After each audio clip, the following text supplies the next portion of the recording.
Ladies and gentlemen, G.N.L in the building.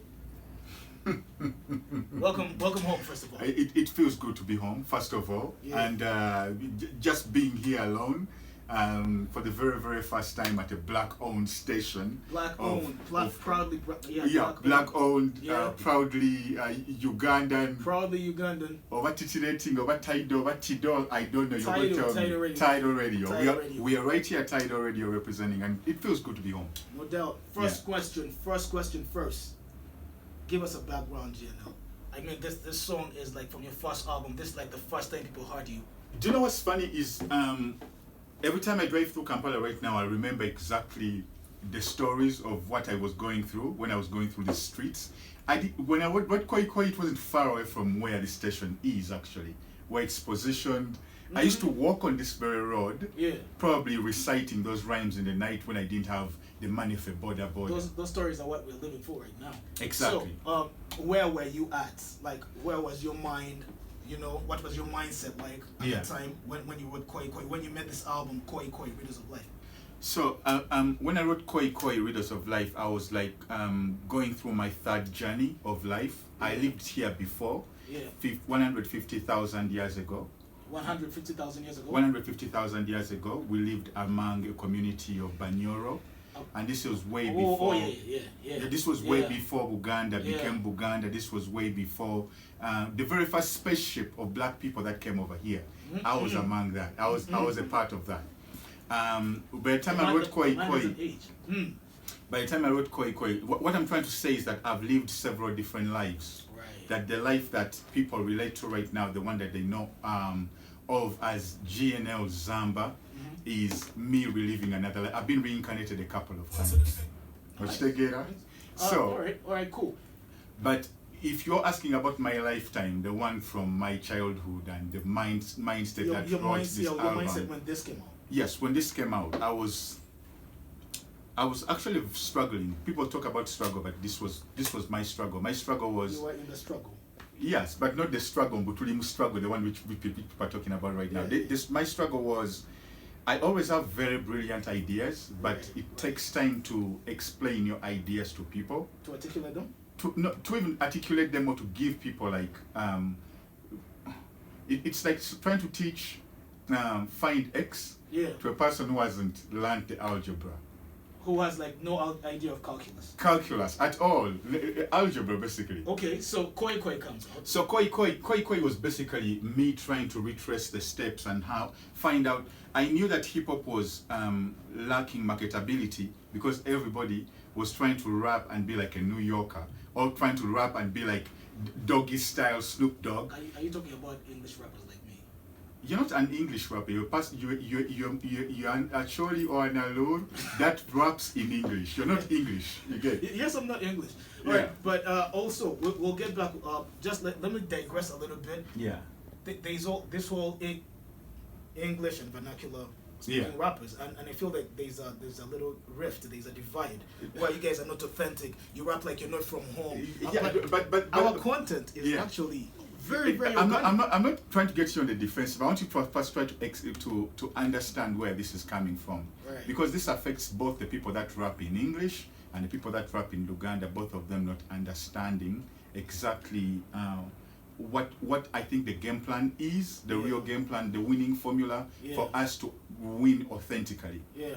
And that is, I looked at all my homies who are rapping, I looked at all my homies who were intending to rap, and looked at all my homies who had rapped before, and I looked at most of what were the holes that were gaping. What when we say we rap for people and they don't get it, what exactly don't they get? Now I had understood that and I had got it, but everybody was telling me, why do you think you're the one who gets it and nobody else gets it? So there was always arguments instead of debates. There was always he's so full of himself instead of he's confident. You get.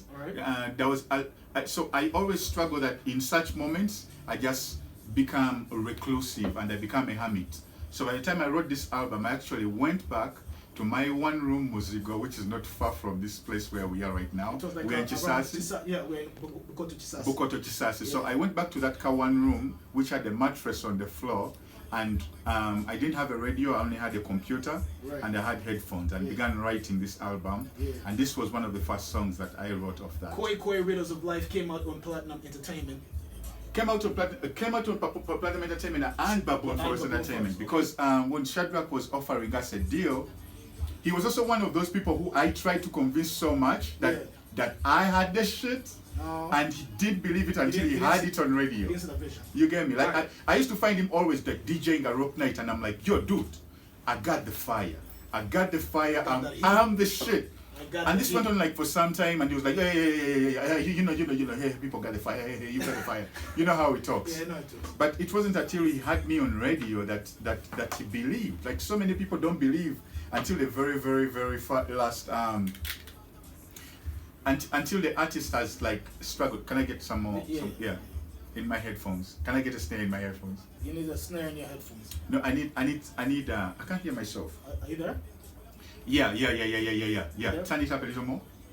Yes, right there. So even for Shadrach, it took him time to get convinced. So Shadrach signed me. By the time he signed me, Emron and I had already decided on forming a company called Baboon Forest. So I told him, you're not going to sign G.N.L, but you're going to sign Baboon Forest Entertainment. That means it was the whole collective. It wasn't a collective then. So by then it was just me and Emron, and so it was a deal between Platinum Entertainment and Baboon Forest Entertainment. Okay. Yeah. All right, then another one is Then You Blow Up. Yes. Right? Yes. So you take off. Yes. Like you're astronomical now, you're out of here. Yes. Right? So G.N.L is everywhere. I remember like this is 2009 and guys are like, man, hip hop messiah, you gotta do this, you gotta do this show. Alright?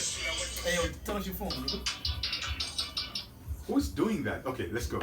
Right, so you gotta do this show at you filled up Chadon. Yes. Right? Yes. Was that would you say like that was the apex? Because like no rapper had done that.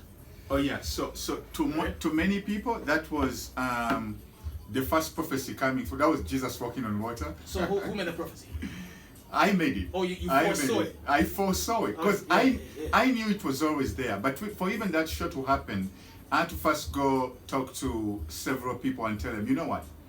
Just like now, but right now, if you ask most Ugandans, they'll give you a default answer of what they think is happening in Ugandan hip hop. Right. They'll tell you, hati hip hop, tebamuzanya hip hop, taliku TV. That means that the industry around us is not catering to the fan that loves hip hop music. Because I know there are hip hop fans right now that turn off your popular TV shows just to listen to some shit another rapper has dropped. True. You get me? Yeah. So there is always a market that's not being fed.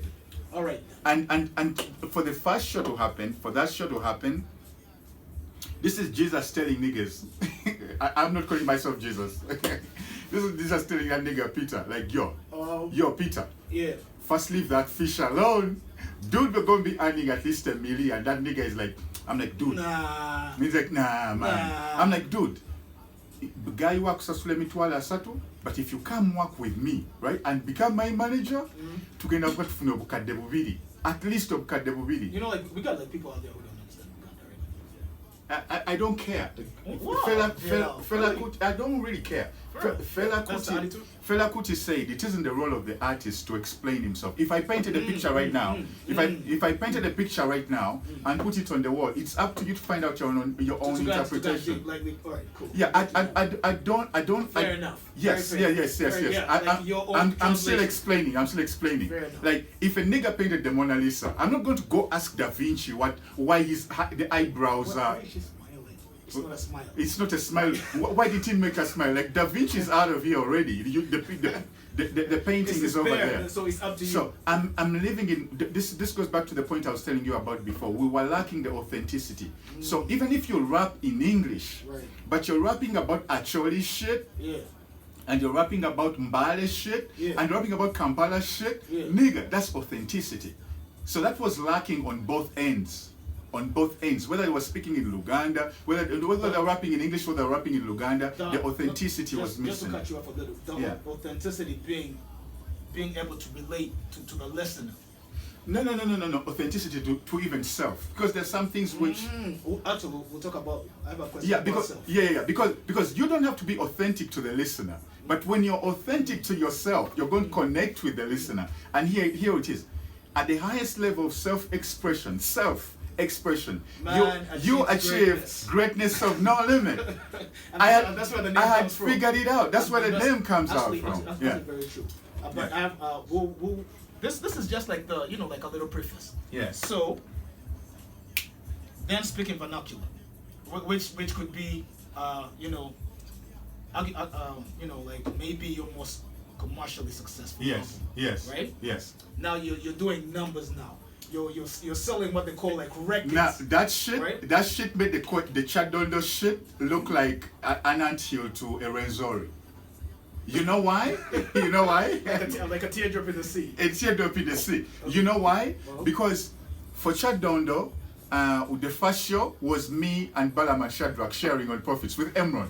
And then we went on that very show on that weekend. We filled up Imperial Resort, the beach show. The beach show, and that was packed. The energy was amazing. Right. But speaking vernacular, imagine doing that 40 times over with every district you go to, and they have heard your music before but never seen you. And this is their very, very first opportunity. You went on tour after I went on tour with speaking vernacular, and on that I had somehow even understood how does this industry really work, because the first time you come in, you're trying to study it. You've heard how people get finished. You know what deals happen. You know how to bargain for a better deal for yourself. Who to stay away from, who to approach. Exactly. And this time it was BFE alone. It wasn't BFE Platinum, but it was BFE alone, calling the shots. So then after that, the Renaissance comes. Yeah, but on speaking vernacular again, it was me battling other people who are rapping in English, telling me, man, your music world, international. Why do you speak like a rapper who's familiar? Who sounds like that? who was telling you like, who was feeling threatened? Because that's what they sound like, right? No, it's just about threatened. Most debates in Uganda aren't because people are feeling threatened. It's because people fear what they don't understand. Hate what they can't. All right, so then after that, the Renaissance came through. Yeah. But again, I'm trying to make my point of speaking vernacular.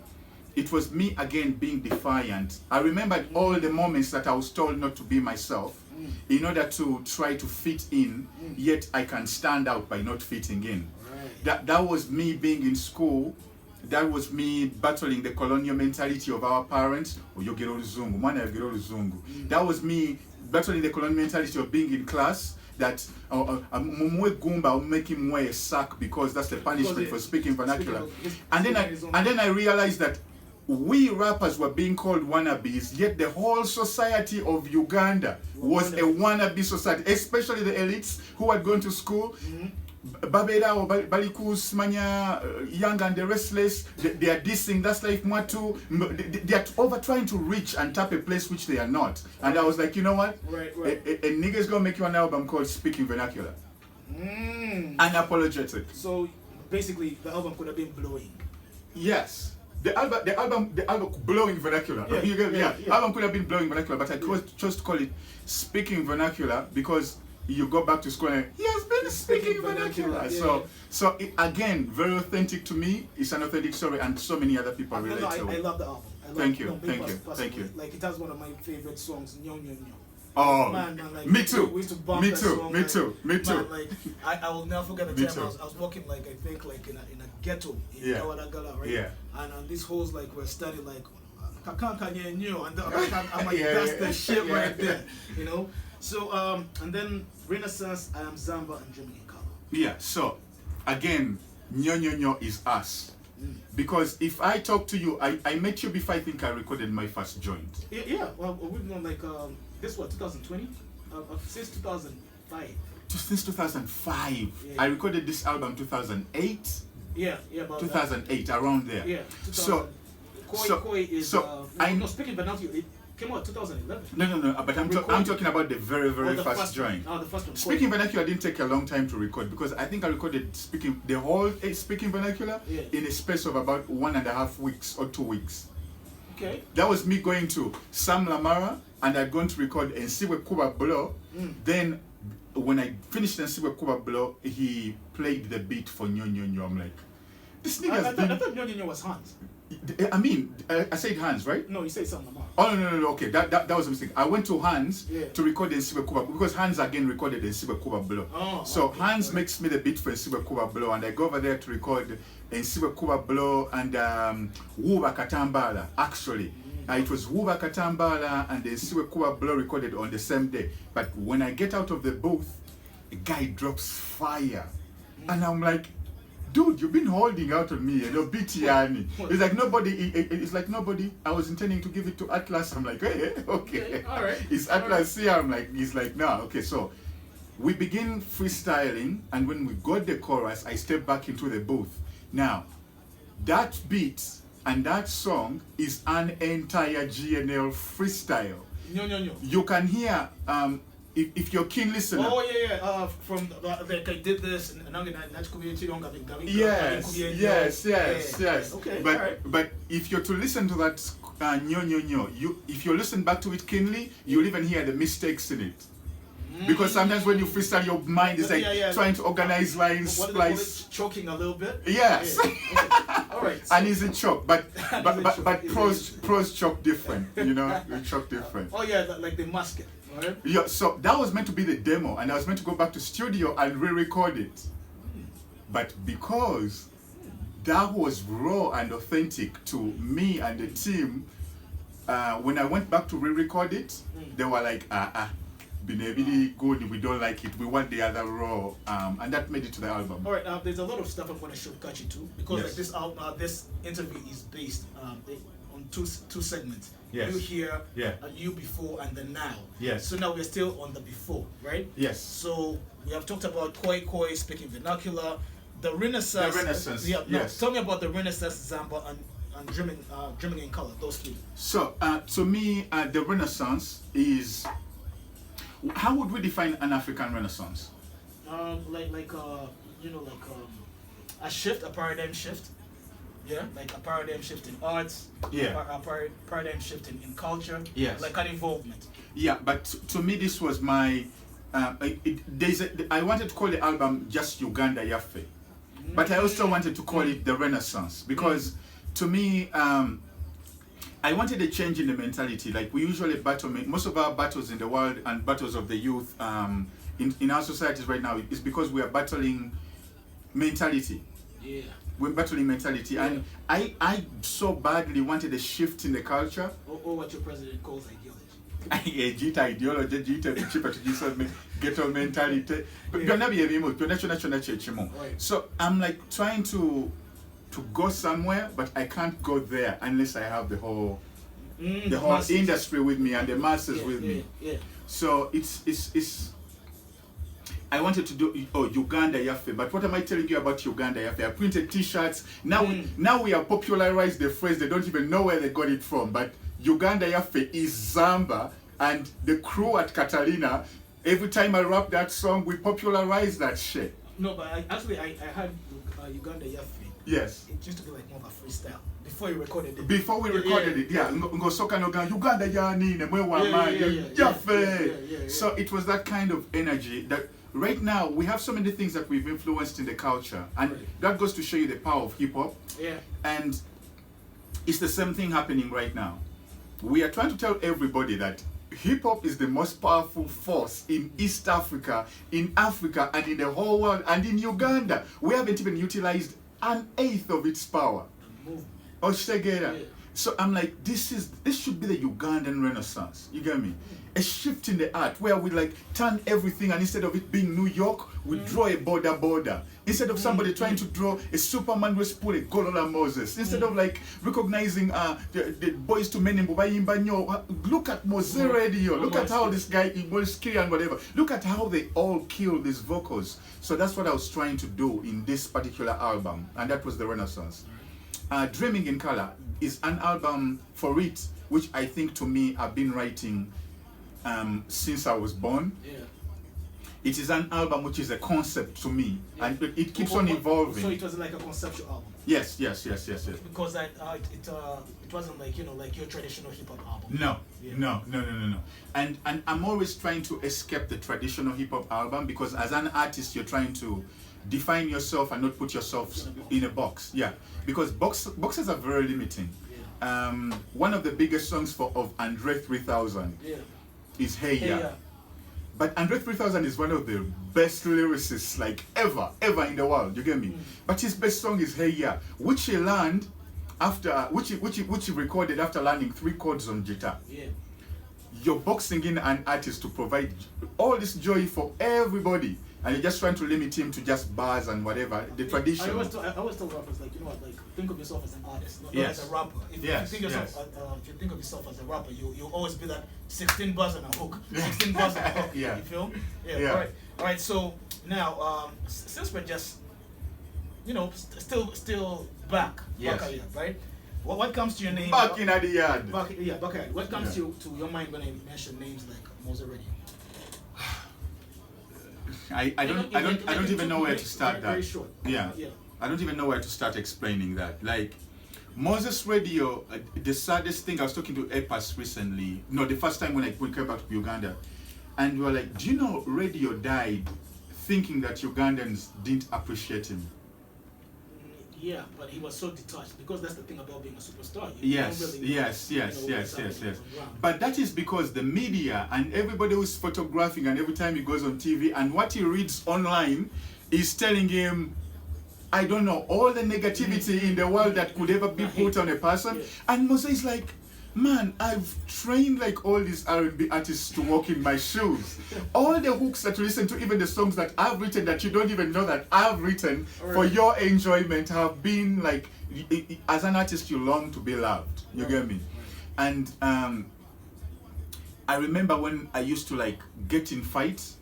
The last fight that I got into, not that we fight often, but the last time I got into an altercation. I've never seen you fight. I think once though. Yeah. But you know, that's like some personal shit here. Yeah. We fight with our words most of the times as rappers. We battle. Yeah. But this one time, I think it was me and the producer talking about. There's a producer I know who is a very good producer. But whenever I'm not going to drop any names, but the nigga always creates the dopest beats and overcharges me like astronomical. I have no problem being charged, right? But I shouldn't have to pay for. Like I'm being overcharged for overcharged. Do you know who that is? Yeah, like I'm not. Don't overcharge me for what they did to Red Banton. Like I need another producer. Let's keep it moving. Yeah, let's keep it moving. Like I need a fair deal too. So I was speaking with Radio and we were having a good time, but then. You know, like when you begin getting drunk and you have like some issues at the back of your mind that are yet to be resolved. So I see this nigga at a distance, and he's talking, and then we are having this conversation here, but he's like at a distance. Then my mind begins telling me things, like, and then at that exact moment, Mose is telling me about some. Because every time we used to meet with Moses Radio, it was about some philosophical, he was a deep dude. Yeah, because he studied psychology. Yeah. I didn't study any psychology, but I love African spirituality, like to the depth and who we are as a people. So he was still saying me, Ochimani, do you know why this happens like this and this? And I'm like, you know why that happens? I used to like, we used to meet at, he's giving it to me through a psychological, analytical point of view, but I'm giving it to him from a historical, this happened like this and like this and like this because... Yes, all the time. And we used to love having discussions like that. But this one time, as my mind is telling me things and there's a little guy inside my mind, this producer happens to like walk in front of me and then he said something slick and I just lost it. You get me? You beat up the dude. I didn't. The thing is that Mose held me back and it's like, dude, I think there's some shit with you that you have to Yeah, but it was we ended up resolving it that very night because I told him probably I'm pissed. It's not because of you, but probably because of some other shit which I'm going through right now. But usually I was the one holding Mose from fighting people. But this one time, the last altercation. I think the last time that we ever like really hung out together, he was stopping me from. R.I.P. Jose. R.I.P. Two more people. Yeah. Rocky Giant. Rocky Giant. Where does this even begin? This guy is good, eh? This guy is really good. He's asking the right questions. Rocky Giant. Again, Tyson. Mm-hmm. David Bowie. All right, but what was his problem with you? I just didn't know what the problem is, but I think LG was telling me about, because Rocky and I have these moments where we are on and off. Yeah. Like, he comes and pretends like all the beef is gone. He was like bad for doing C and D to me. And then, just when I'm chilling and I'm thinking everything is G, something happens. Like, there's something which I can't even mention on air, but then like something happens and you're like, where did that come from? No, like, we are unconventional here, man. You can say anything you want to say. You get me? So, Rocky Giant and I did have a problem, but people began always like comparing me with him. So Rocky Giant held the crown for a year until I came and with Koi after your first album. Yes. So it was like remember 2005? Yeah. All Mother Africa. Mother Africa. Yeah.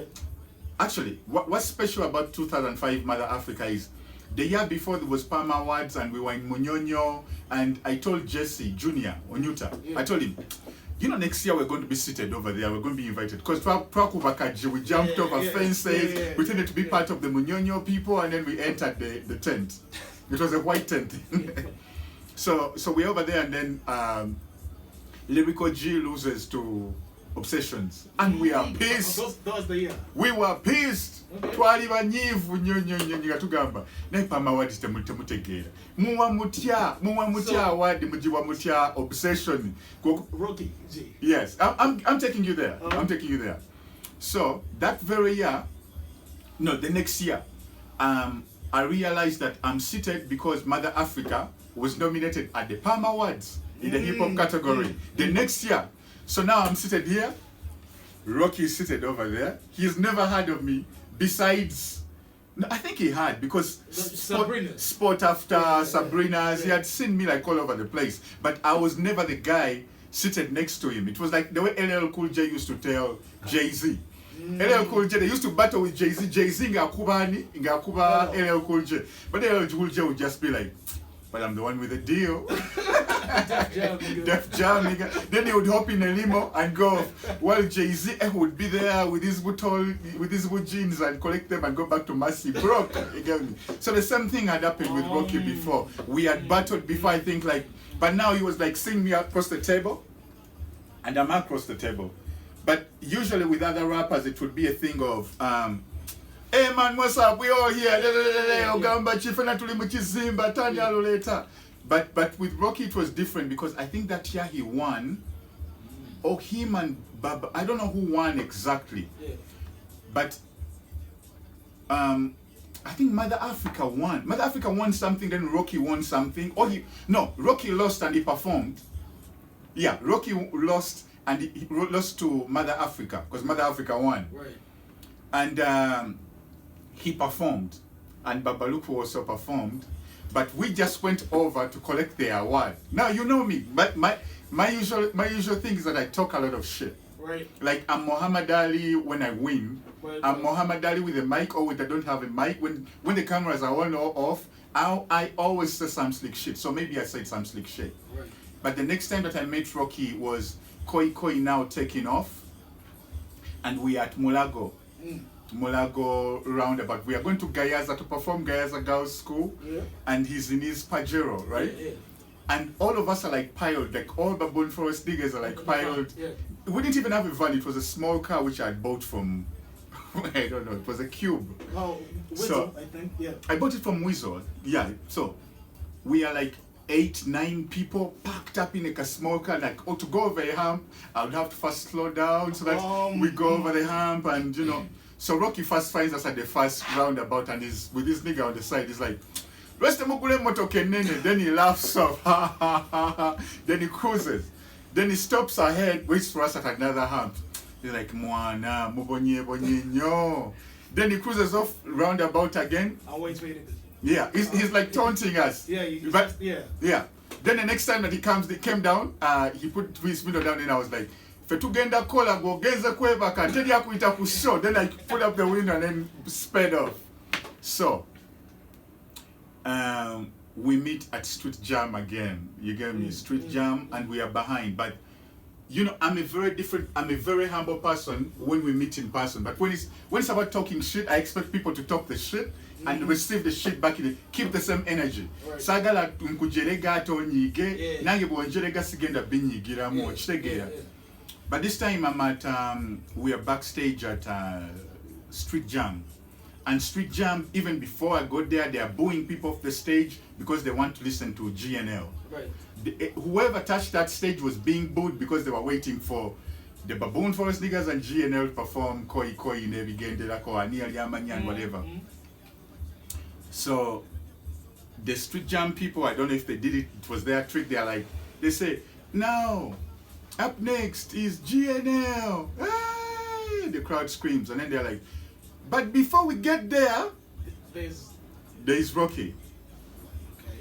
So I'm not thinking, because still I'm doing these things and I'm being oblivious of the industry politics and whatever goes on. I'm still playing this shit like. Cut a short to it, cause yeah. So I'm talking with Shadrach. You know, I got my mask on, a bandage. I'm like a mummy. And something happened backstage which I'm not going to disclose to everybody, but the people around the circles know. So you guys got into it? Yeah, something happened. Something happened. But I didn't start it. It was something which was like uncalled for and out of the blue. Okay. Out of nowhere. But what surprised people the most is that I just took it to the chin and didn't react. So he sucker punched you? Yeah, but it was more like, okay. No. And then I held the microphone and then sped off to the stage. Because I already had the mic in my hand, I was next. And then that shit happens. And I just look back at him and I'm like, alright. I go to the stage and perform, don't mention a word about it. And I get back to the car. Now, it became a thing of Michael Jackson and Prince. Where Prince was always taunting Michael. Yeah. But Michael Jackson's like, man, it's all about love. You know, we need to love each other. This industry is how we end, you know, like, because we've been talking about the background, right? Yeah. Where it all began, and you know, like your success, right? Yeah. So now you're successful. You've sold records, right? Yeah. You've gone on tour. You've discovered Big Trail. You've discovered Moon G. These guys are now artists in their own right? But Baboon Forest is doing like TV shows now, yes. right? And like you're like this like culture shaper, right? And then boom, G.N.L goes. G.N.L growth? Goes. Like G.N.L lives. Like where has he gone? Why did you leave? Is basically what I'm trying to say. Like you have all this, like you've cemented something, you've built this company. Yeah. And then poof, you're out of here. Was it? I read in a mag. Yeah. Where you said you went to the States because of love, and I always thought it was because of her. Yeah. Yeah. There's so many angles to every story. One was the person that I fell in love with wasn't living here, but also because I felt there was a need for growth for me, because once you begin doing if you do speaking vernacular country tour, right, and you release the album, you go perform, it's the same bars, you see the same people, that year goes. You release the Renaissance, you perform on the same bars, it's the same jokes, it's the same people, same people, it's the same crowd, the same reaction, like, and so you're even performing songs now and they're like, tagenda performing a chikankane. This is the one that comes after, like, they know your whole set. No, this is the time when I've cut out songs like, so I begin cutting out songs that to me are obvious or I've overperformed them. So now I want to perform Uganda Yaffe. I want to perform Nyo Nyo Nyo. But I no longer want to perform Soda Jinjare and Chikankane. You know, there's some songs which I begin cutting out of the set because honestly, I'll get paid, but I'm bored. Right. There are musicians where the monotony works for them, but for me, the moment something is monotonous, I get bored. Right. I always want to change the formula. Otherwise, all my songs would be sounding the same on it, and every album would be sounding the same. Right. So by the time I chose to go to the mecca of entertainment, I needed growth. And I also felt like if I hadn't gone, I would have stagnated and plateaued. So you went to Hollywood? I went to the mecca of entertainment. Just like Jesus had to leave Bethlehem. Bethlehem. Bethlehem. That's where Tamar is from, right? No? Yeah, that's what I have from. She's Jesus' sister. She has a lot of jokes about Jesus. I'm like, whenever I say Jesus, she's like, you're calling my brother. Light moment, boss. G.N.L Zamba in the building. Tamar is his lovely wife, by the way. Happy second year anniversary. Yeah, we're going on third. Right. So we have been together for like coming to 10 years, by the way. But married, it's like what, 2 years? 2 years, 3. Who is counting? Who is counting? Yeah. All right. So now I'm gonna play Dia Hip Hop, and when we come back, I must say, because I can't let you do that before we do this. I have a lot of love for Rocky Giant, right. And whatever is going through right now is, to me, a need to dive into a deeper society problem, which is mental health. Right. Musicians suffer from depression. No matter how talented they are, you could make $1 million and still be depressed as fuck. Because you get me. So what? Mental health is also connected to what we're going to be talking about. Oh yes. So Rocky Giant, hip hop loves you a lot. We have a lot of love for you. Yeah. Drop a new song, Rocky. Like I'll play it here because like I feel like his like fundamental. Oh yeah, most definitely. Like Rocky Giant sharpened my sword because I wanted to show him that I'm a different type of brother on each and every record and each and every verse, and he kept on. I kept on teasing him about remember that little bit? And then we asked him like, what did you mean? Then he didn't know what it meant. Like a filler. Yeah. Like, let's now you cross seas. Yeah. You get married. Yes. You do some acting. Yes. You drop. We see you like now. It's more like G.N.L is doing. He's doing vibranium just to tell the dudes. He's just to tell dudes like, you know what. What did you say? Vibranium? Yeah. Or your guy Akuwa? Yes. Like no, that one was more like, you know what, like this is like, like child's play to me, right? Yeah. Then we see you now like putting kids on, right? Yeah. We see like growth basically, right? Then we see the spear. Now we are talking about self-actualization and the spear. Mm-hmm. Okay. Mm-hmm. Now, when you talk of mental health, I think like when you knowledge of self. Yes. When people go through mental health, they have a problem. The problem is actually knowledge of self. Yes. Who you are, what you can achieve. Like when you know that, then you won't be, you won't allow yourself to be depressed because you know what you can do, right? Mm-hmm. Now let's talk about the spear. I totally disagree with you on that point. It isn't just about knowledge of self to have like mental health problems. There are some people where their mental health is an imbalance of chemicals. Right. Like what? So like you're saying that they use and abuse? No. The use and abusing is actually, I think that is a symptom. Addiction is a problem as well. Yeah. Addiction is a disease. Yeah.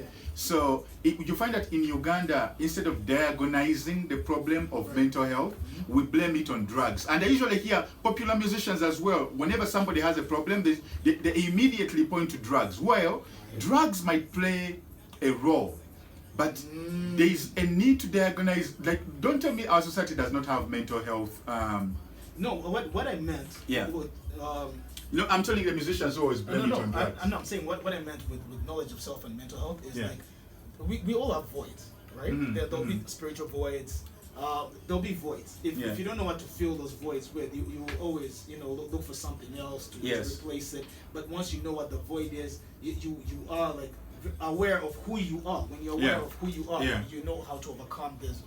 It may be like little obstacles and whatever. Yes. But anyway, that's topic for another day. We're talking about the new Zamba. we were listening to the Spear. Yes. The album. Me and a couple of people. You and who? Huh? Please tell me. No, me and a producer. At first I listened to it alone. Yes. Then I listened to it with my neighbor, who's called Jesse. Then Jesse on YouTube? Yeah, yes. Yes. Then I think I listened to about 3 songs. Then yesterday, yes, I listened to it with a couple of artists and a producer at Muddy Boots Studio. So what I've been asking people is like, what genre is this? Listen to what people say. Someone told me it's hip hop. It's actually hip hop because it's more like a KRS album. Maybe like the live band. Then you have the African samples. Yes. Someone else said it's an Afrofusion album. I read somewhere you called it Afro punk, which is like Afro rock. Yes. Right. Me personally, I think it's just I don't want to box it. Thank you. Yeah, and there is no need to. Because at the end of the day, telling me about what all these people think, I was going to ask you, what does rugged think? What genre does this belong to? Right. I would still call this hip hop, but I would call it, to me, boxing it is putting it in just one category. What if we just like call it a new genre called Luga Flow Punk? What if it's Afro Punk? What if it's something new that we haven't put a name to yet? It's the birth of something new. What if it's the Kenyans have their bongo, we have our Luga Flow here. I mean, there's bongo from Tanzania. What if Kenyans have their genge and our Luga Flow Punk, which is a subgenre of Luga Flow, is something we are right now at the age trying to define and refine, basically. So it's a mixture of hip hop. It visits rock music, and it's a collection of all black experiences. And by all black experiences, I mean the people that were taken from this continent as slaves.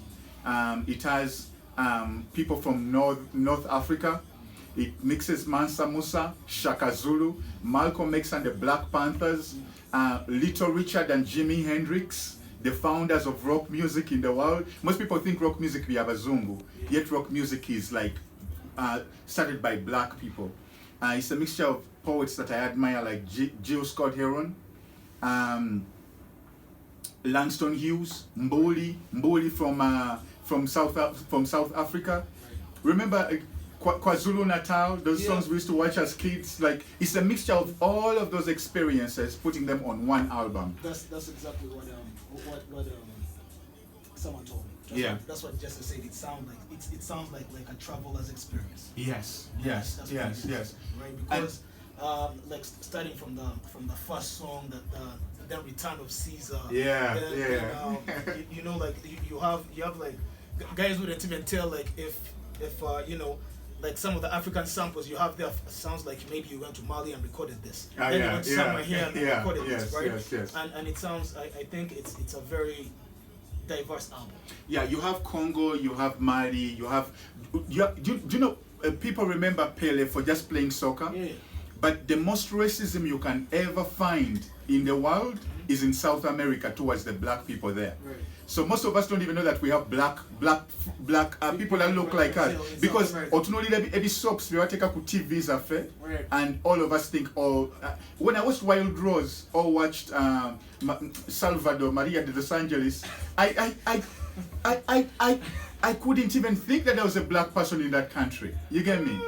But telenovelas. But then you get to discover that they don't want to put any black people on their TVs because it's the same racism you face in the US. Black people face the same racism in the UK. They face the same racism in the Americas. And even here in Africa, you'll find that a gate man will check me and my crew and let my wife slide through. And then my wife will my wife will lay back and be like, no, check my bag too. Because she's woke, she's aware of everything that's going on in the world. You get me? So if this album to me is one of the most important albums that I've ever recorded, and why? It's because to me. Before you got the why. Yes. Before you got the why. Yeah. I was going to tell you when you were recording the Spear, the song itself. Yeah. Like were you in hip hop mode? No, I wasn't in hip hop mode. When I was recording the Spear, I was thinking about Bachiga. It was inspired actually by a lady who is a friend of ours who has an organization called Pilot Light. It operates in Chigezi, among the Batua people down there. So we hear this beautiful voice. So me and my wife have this group called Nsimbi, and this lady is our friend. We're telling her about this thing we're going to do in Uganda, which is so amazing. The documentary, and like we are into content right now and film and all these other things. So she saw us like, oh my God, we went over there to see the gorillas, and we're doing this organization work with Pilot Light, and she plays for us a video. No, the husband plays for us a video. The husband is called Steve. And this Wuchiga woman had the most beautiful voice. You get me? But then I was like, in the back of my mind, I was like, how many people right now in Kampala, Banabe take away Nyombo, they listen to Celine Dion, and then they are listening to, what was her name? G.N.L. For me, I listen to G.N.L. G.N.L. is so cool. Like, people like that. I was like, there's a huge disconnect between what this woman represents, because if we let this woman die without capturing that voice and what she represents, that tradition is going to be lost forever. Forever, ever. We went to the National Theatre to ask them for the archives of voices like that, and there was nothing. Whoa. So I was like, should I just go and rap again about how I've been to France, how I've been to another country, now I'm driving a foreign. To me, rap should serve a purpose. Like my voice and we should archive history.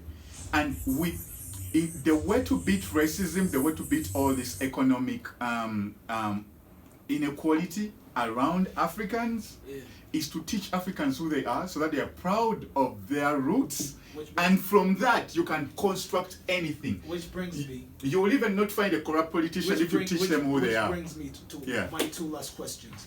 Number one, what do you want to achieve with this album particularly? And number two, what's your mission, you as G.N.L, your life's mission right now?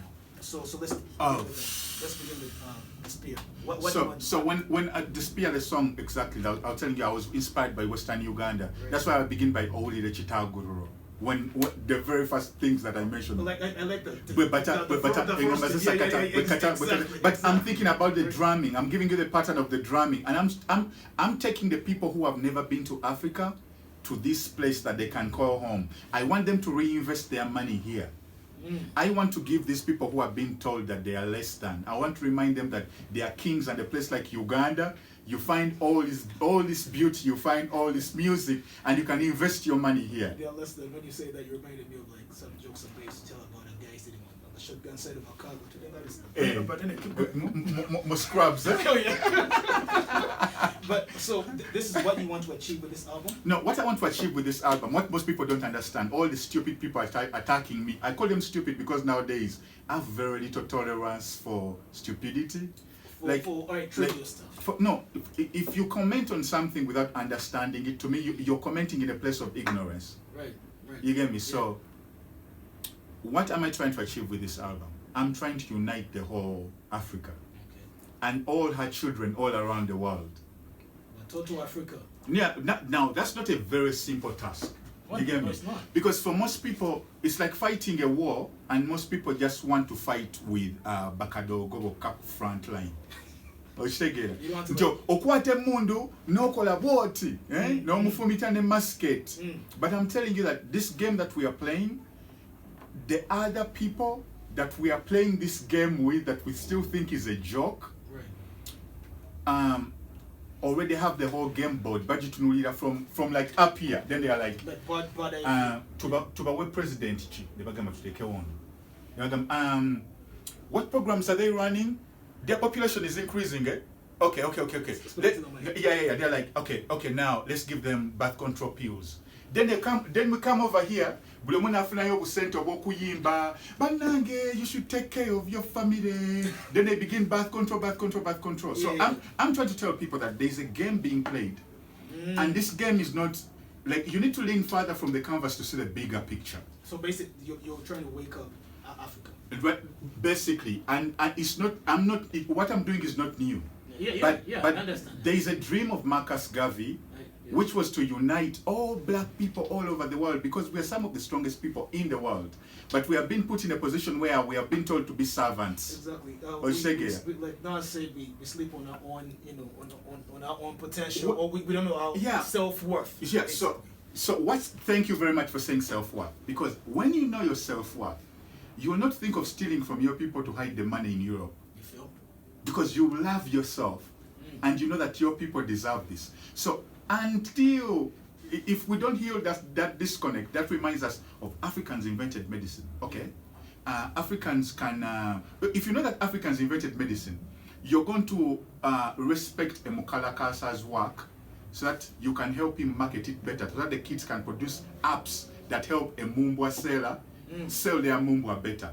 But if you don't, that means you'll always grow the Mululuza here and send it somewhere for it to be produced. Exactly. So to me, it's the spear. It's a spear of the past, the spear of the present, and the spear of the future. So of the past, I'm trying to remind you of who we are as a people. Right. Kings, queens, the richest man who has ever existed, Mansa Musa. I'm trying to tell you there's a Mansa Musa. He's a black Caesar. Right. But here, you'll worship a Roman, you'll know a Roman story more than you know a Mansa Musa story. And you think Bill Gates is the richest man in Africa? Not at close. Anti Bill Gates, anti Gundi, like that's stupidity to me. So when you comment on the spear, without understanding the holistic picture of Era Musiru, that's true. We have about just 5 minutes, right? Yes. You like I say, for me, when I listen to the album, it's self-actualization. It's self-actualization. It is like right now when you Google Black Panther, right? When you Google Black Panther right now, you'll find the Marvel superhero. Chadwick Boseman, rest in peace to the king. Yeah. But that's what you'll find when you Google Black Panther. But the Black Panther Party, which has been suppressed, which fights for the rights of all black people. I'm trying to remind you that what's happening in Nigeria, what's happening in Uganda, what's happening in all of that is fucking connected. Do you know? No, we have 5 minutes. Yeah. Malcolm X, right. Marcus Garvey, Patrice Lumumba, right. Savimbi, Mandela, and where we are right now, all over the world, what's happening is connected. Like it's interlinked. It's all interlinked. It's the same struggle. No. So, if you think Black Panther Marvel movie or Charlie Mugwagwanyo, the Spear album, now we are the Spear of the present. The Spear of the present is the mind. It's as sharp as the mind. What you know, what you read about, what you feed in your mind, we're not only laughing about memes on TikTok, but we're about spreading that knowledge, that black pride. Like now say my mind is my modern day spear. Thank you very much. Mind is a modern day spear because the mind of the present, keep your mind as sharp as a spear. Yeah, sharp as a spear. Yep. But I'm also trying to tell you that if we are to project ourselves to the future, if we are to do a made in Uganda, we first need to break the mentality that makes us think it's okay to go to China, it's okay to go to China. So, to me, an album like this that reminds people of who they are from childhood, Botaniko kwigiriza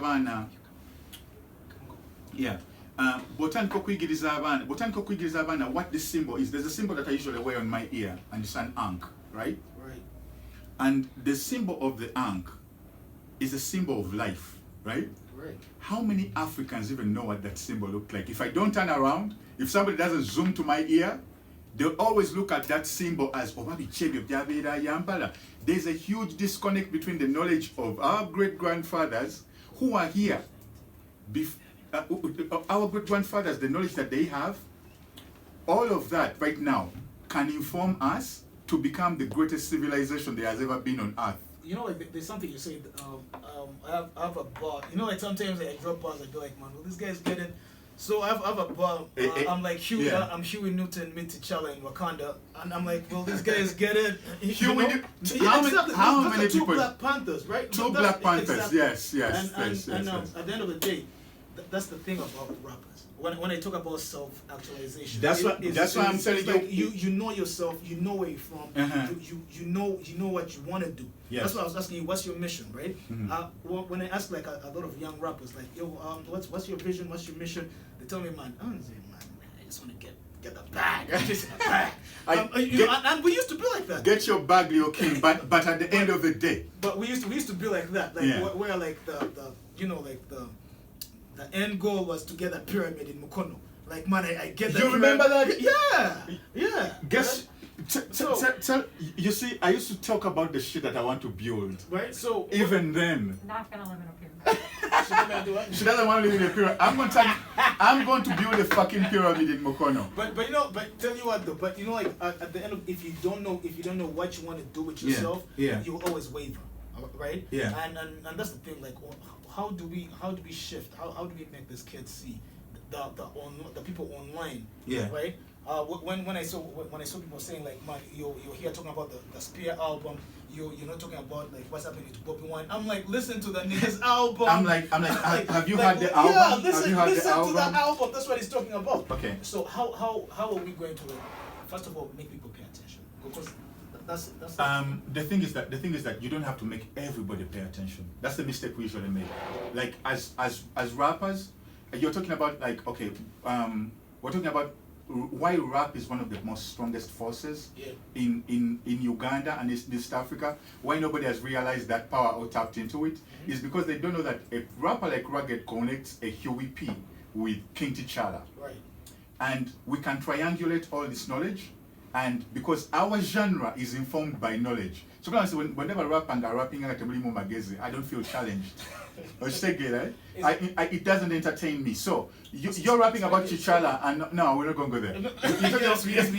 Yes. Okay, we will. Did you feel challenged? No. But here's the thing. No. There's a much more important point that we're tackling right now. Right. So we are talking about the knowledge that can create jobs. I believe through hip hop we can create about 10,000 jobs.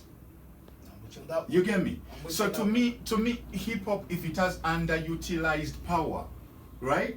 I feel like we are doing our nation a disservice. Like if we are to self-actualize in our society, to G.N.L Buchai, put the music down. If we are to self-actualize,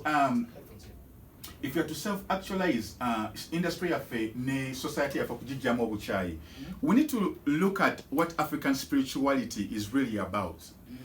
And you find that through hip hop you can find all these facets of knowledge. We are the only genre that celebrates the fifth element, being knowledge and unity.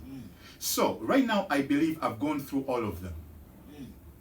I've drawn pictures with my mind, I have rapped, I've given you poetry through spoken word. Maybe I haven't DJ'd, but I've performed with a few DJs. You get me? You've danced as well. I've danced as well. On top of my head, unsuccessfully. I've done a little break dance here and there, but I believe where we are right now, what's more important is that the society echalimu music owokuwulizanga onwedde omwenge.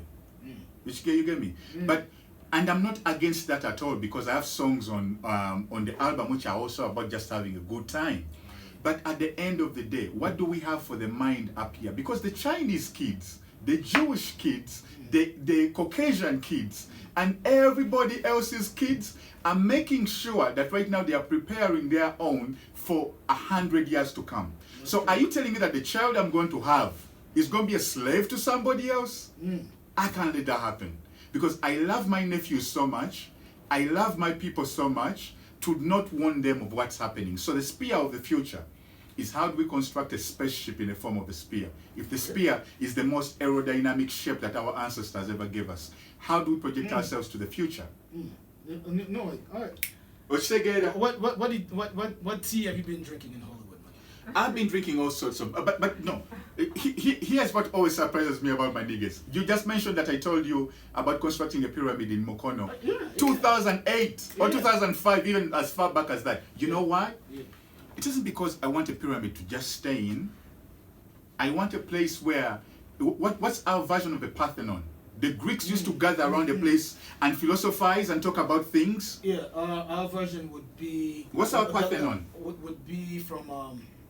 not just the fires, not just the fires, but then there were also those, like those huts, the sages, where the sages used to stay, right? Yeah, always but exactly. Yeah. Yes. But I was having a conversation with Junior, and we were like, the Egypt that became popular is reflected on the Egypt that was here in East Africa, Naluvale. Isis and Naluvale, there is no difference between those two. This is spirituality, this is history, this is identity. The map of the world has never been, if you orient that map and you look at where the river flows to where it flows south, and that's not flowing north, but the river flows south, it has always flown south. Flown. Keep going. I'll keep going. But I'm telling you about how much knowledge has been inverted. And distorted. Just right now, like if I'm to say Black Panther, most people think about the Marvel superhero. But to me, who has read a few books, and other people that have read a few books, they'll think about Huey P. Afeni. They'll think about Tupac's mom. Sure. But Jakulo was the tribe of the Incas in South America. But to most people, then we look at the G.N.L, we're trying to unlock keys of knowledge right here. So you're asking me, do we convince everybody? No. Jesus didn't have to go to everybody. We just had to find our barebone forest, our tribe of believers. The tribe of believers. You get me? Which our tribe of believers will get that message everywhere. So what happened? What happened on social media today? Where they were like, man, what role have you played in you know that there's so much. This week was crazy, right? And guys were like, man, you're talking about your album and yet to even struggle. You know, Bobby Wine has just been released, but you're here talking about your album. Why don't you stand against these injustices that are happening here? You know what? You know, bro, what's up? I have very little patience for stupidity. Right. But I love abantu abagezi mu society yafe. Society yafe ina abantu bagezi banji nnyo. Naye abasinga okuwoggana blanketinga abayina amagezi. So let me give you an example. Mukwano atunda sabuni. Every day Mukwano sells soap and sells oil and sells salts, right? MTN sells airtime every day. Airtel sells airtime every day. You get me? People buy clothes. Shops are open every day. People are eating, but sleeping. Taxis, zivuga, and every other facet of the economy in Uganda is working. But me, a musician, whose music, an artist who is expressing himself, I should keep quiet and not even sell anything. Stay in your lane of artistry. Stay in your lane. No. Not stay in your lane of artistry. They're trying to bully everybody. Everybody, they're trying to attempt to bully everybody. Because if you want to have a bigger voice, why aren't you first asking MTN, Airtel, Club, Unilever? I don't mean to pinpoint all these companies, but Bansinga Center, Bansinga Influence. Should we call them the powers that be? Of course, they're all very powerful companies. I don't even have the money that MTN has, or Airtel, or Africell. You buy from them airtime every day that you're using to comment on other artists' posts. You get me? But let me say. No, you say it.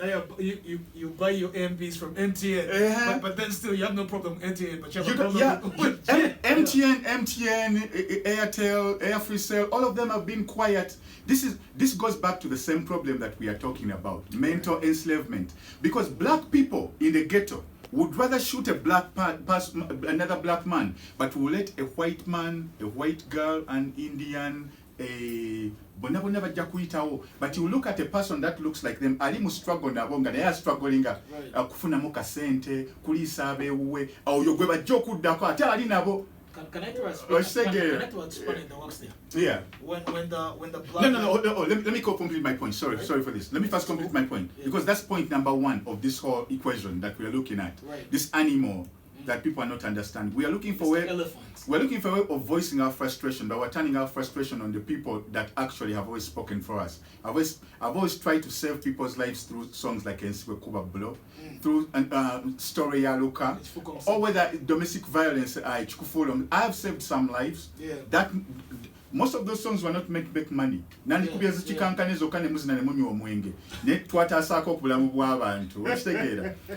then again, read on me this. Let me ask another question. oh mwana yakya promoting album ye bulijjo nga bagula emmere bagenda mu buli kimu bakiko n'omwenge bagunywa companies z'omwenge tebanazisaba yo statement tebakola ki like they're in the struggle. No, because obwongo bwaffe butugamba attack the person that looks like you or who is on the same level with you bali baleke bagira bakyabeera mu serena zaabwe okitegeera. But let me ask you a question, riddle me this. Right. Did the music during apartheid ever stop? No. Lucky Dube released an album during apartheid. Oh, yeah. Brenda Fassie released an album during apartheid. Yeah, Chico Chimoro released an album. Pat Shange, all these guys. Yeah. Even the allies, waliwo omukazi omuzungu, what was her name? The White Zulu? PJ Powers was releasing albums during apartheid. When has the music ever stopped during the struggle? So the thing is this. Check this out. Like, I don't get it. No, Spanner in the works. Yeah. Spanner in the works. I'm not playing devil's advocate. Yeah. When Black Lives Matter, the movement came through, yeah. I was one of those guys who were like, man, guys, you know what? Guys will take to the streets and they'll go and demonstrate because like a black kid has been shot by cops. Yes. But when let's say the Southside Crips, right, go against the Southside Bloods, no one is going to demonstrate about that. And someone just told me like, you know what? It's just the timing. Like right now, people are hurting. Bro, who isn't hurting? Do you mean to tell me I'm not hurting? You are. Everyone is. But you said the tide is that the heart is like the injustice right now. That's like that's. I mean, like I said, no. Okay, thank you for asking that question. Let me tell you something. When black people shoot other black people, it does not negate the evil. Okay. The people that shot Tupac were still people like him that he was always rapping for. Oh yeah. Ostege. Oh yeah. The people that shot Lucky Dube. He was shot at the lights in his own what? In his own state. Ostege. Right. But that the suffering yona kipera gye tuyitamu nkyalina abantu ababeera mu ghetto z'ekawempe bensasasulira school fees nina abali mu kyalo erinnyo linnuma sebo twawulidde mpereza soko mperezeyo eryezinnyo munnange mbale sinako na airtime obwedde akuba. For me, my suffering is my people mu bantu bange okitegeera. So I don't see where me releasing an album during this time, when the music itself is about the people that it is meant for, tekuliko luyimba lwenafulumizanga lwa which is not about us as a people on the whole album. Right. And I need to take this time to also appreciate the people. Right now we're on 6,000 copies. Physical copies ku CD. Not streaming. Streaming, there are people buying from my website. We're on 62,000 downloads. So, hold on. So when I stream on a digital streaming platform, you get go-ups too, right? So I have this formula which I have. I have all digital markets, zonazi streaming album yange. Right. And I have my website, G.N.L Zamba.com. Right. If you want to listen to the album and sample it, you can go to where you can buy a CD. CD. If you want do you have vinyl? So like 9.99. Yeah. So the vinyl is $100. $10. Bw'obeera ng'oyagala ejjinja, nere ejjinja nditundiza kale ba mu Los Angeles bawa. Kati aba wano anti jinja kwanga lwekiyita vinyl. Vinyl. Yeah. Lwaki chapati bagiyita Rolex? Whatever otandise okumbuuza agundi. So here we are. Ku website people can download and buy ibobanga oyina card, right? Naye manyi nti n'abantu bange waneno we tuli challenge zetukyalimu za ku digitalizinga muziki n'okumakinga sure nti omuziki gwaffe bagugula nga bwe bagula sabbuuni nga bwe basasula bamakanika ne basasula obeddwaliro ne bagula omwenge basasula ow'omwenge ne basasula akoze advertising w'ebbaala ne basasula abakozi abaleese omwenge ne DJ ne bamusasula ne airtime ne bamusasula n'amatala buli kimu naye omuziki gwe bagenda okuzinirako wadde n'ekikumi tebaagala kituwa. Kati eyo fayi gye tuli. No, let me first finish my point. You asked a very like the album. I need to first thank the people who have downloaded it from my website. 62,000 downloads from my website and buys buys truly more about 20,000-30,000. To the people, our physical copy is truly 6,000. That to me that's success, because truly time muzibu abantu bavu ne abantu bachagula muziki. And the pyramid is going to stand. Yeah, of course. Never kutunda CD. I sold CDs for Soda Ginjale before it was on radio. Yeah. You used to have them like in a rucksack. You call the guys like, yo, where you at? And then come to Catalina, come to Catalina, like, and like, man, you know. For me, moving drugs. For me, selling my music, music is my drug. For me, selling my music is not new to me. I sold the CD which had 3 songs on it. Ngane instrumental Jibali Deco. At 10K. At 10K. Man, do you know how many beers that was like back in the day? But people bought it because the songs stood for something, and they are supporting an artist. But people here, even corporate companies, would rather pay a musician from outside Uganda, nebamsasula $150,000, and then nebasasula lights, nebasasula promoter, nebakuba ticket, nebateka ne advert ku TV. But then when it comes to paying the local artists survey Uganda, when you have a gamba name one moment can buy amafuta. But you amafuta to gafulira wa mwe. By the way, like all do you see how unfair it is? Yes, almost all. So this is a bigger fight. It's a mental thing. All the hip hop artists who have come here, I asked them like, are you making money from their music? And to tell the truth, like most of them don't know how. Yeah, but this is how you flip the table. Ask them if they have sold any CDs to their family members. My dad, or their friends. No, all their friends. Yeah. The biggest insult you can ever give me is for me to take time to create the best rhymes for you, to perfect my craft, and upload it and make sure even the lyrics. If you look for the lyrics of my albums, I take time to create them and put them up for you. Yeah. You get me? Yeah. I take time to put them up on my YouTube channel, so you can only subscribe or get all this album for free. Don't download it. You can't upload it. And then upload it on some of the. That's where we have the problem. The piracy. So the insult, the biggest insult you can ever give to anybody who is a musician is to go and ask for a free CD. Or tell them like, come and perform at my wedding, and you know what, man, this is exposure. G.N.L is going to be there. And I don't give a fuck about exposure. I don't give a fuck about exposure. I already worked for the exposure. But you know, like, but there are guys who are going through that struggle right now. Yeah, but I'm giving you the blue. Jay-Z gave us the blueprint of how to make it out of the ghetto. You get me? Jay-Z gave us the formula. Nas has given us the formula. Mansa Musa gave us the formula. You know, you get me? Why wouldn't you look at the G.N.L formula? Why would you look at the Baboon Forest formula? This is like real self-actualization. It is. Because like there's a time in 2009, I was like dying to blow. Right? Yeah. Like dying to blow. I'm like, man, nah, gay, man. I have all this dope music. So sorry, I come to you. We made over a drink, right? Do you know who bought my? Do you know who bought my CD first? Who? My wife. Oh yeah. My wife was the first person to download my album when it went live, and I was still asleep. Then she came and told me, "Your album has gone live." That's support. Yeah, that's support. So if my wife that I sleep with has bought my album. Who are you to ask me for free CD? How dare you? So at that time, so this was like 2008, 2009, right? Yeah. Then you're like, man, tell you what, I'm trying to figure it out. I haven't yet. I can't give you the winning formula. Who was that? That was you. That was me. Like, that's what I'm saying. Like the self-actualization right now. Like yes. The journey, you know, of you like discovering things and then finding purpose and finding a mission has led you to go and actually research and tell people like, you know what, I figured it out now.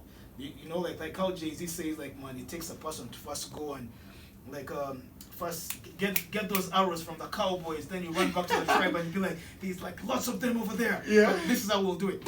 You know, like it takes that kind of person. Like, yeah. So at the end of the day, what next? Now what? You know, you got the spear out. Yeah. What else? What next? Last thing. So to me, I'm always passionate about 3 things, and that's the first one, being authentic to myself, and then no matter even how hard. Right now, speaking the truth is hurting a few people. Oh yeah, I saw that. I saw the comments online. Yeah, but it has to be spoken. Yeah. You know, to stand for the truth means you take our mugongo go, so the next person anaja able to go forward. That's what I was telling. Like yeah. the Cowboys need that one person to go there, yes, get shot at, right, and come back and tell the tribe that, you know what.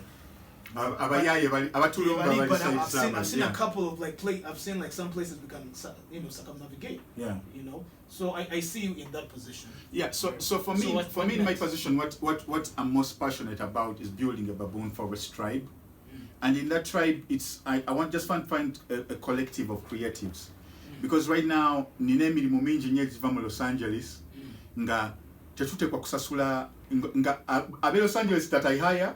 Send those jobs to either India or South America. But no, let me finish. They send those jobs there. Then so I want to first create teams here of creatives, because I know my album, first of all, I'll give you an example. My album, world map. They can do it. And it takes me having operated over there to tell you that the skill that we need to create something amazing, something everlasting, that is already here. You will not know it because the people of Achikola have been pointed at with so much negativity that they have retreated to their dark rooms and only share that stuff with their friends. Baba kubi ettaka babayisa abolugezigezi ne badde bambi mu rooms zaabwe kati babisharinga. And then you're afraid, you're like, so the baddest graphic designer in Uganda, I believe, is somewhere in a ghetto operating on a computer over Windows 98 or I don't know, Pentium, whatever. I know and I believe that. So for me, my role is to come here, give that brother the blueprint on how to make it on the global stage. I want to work with that brother. So I want a baboon forest collective of creatives, so that whether we gather in a pyramid or right now, we are still going to do it. But the exchange of knowledge and to be able to inspire other people, to inspire greatness and love among us is the most important thing. And we are not going to get there if we don't speak honestly with each other. But obanga tucherimba obanga nga tuchehaginga nga naye okoma ku kibuno nga tosekera mu mutima, we're not really going to get there. Ekigenda okututwalayo is honest conversations with each other. Ongambe awokoze wachamu wano chokoze kituufu wano chokoze chiche naye nga all of those points of building each other up must be coming from an uninformed place. And authentic as well. Yeah. All right. Those are blessings. Yeah. G.N.L Zamba's been on Buzz for Life. You know this show ends at like 4 p.m. Yeah. And we took it to 4:26. Wow. That's how like deep the knowledge was. You know. Last word to the fans, like just one sentence. My last word to the fans is that I love you so much. Thank you for supporting me. I'll always support you and be authentic to you. Whenever we land on each other, come through, just do a selfie, tukube selfie, twenyumize mukumbozi, bulira jova. Where's your mask?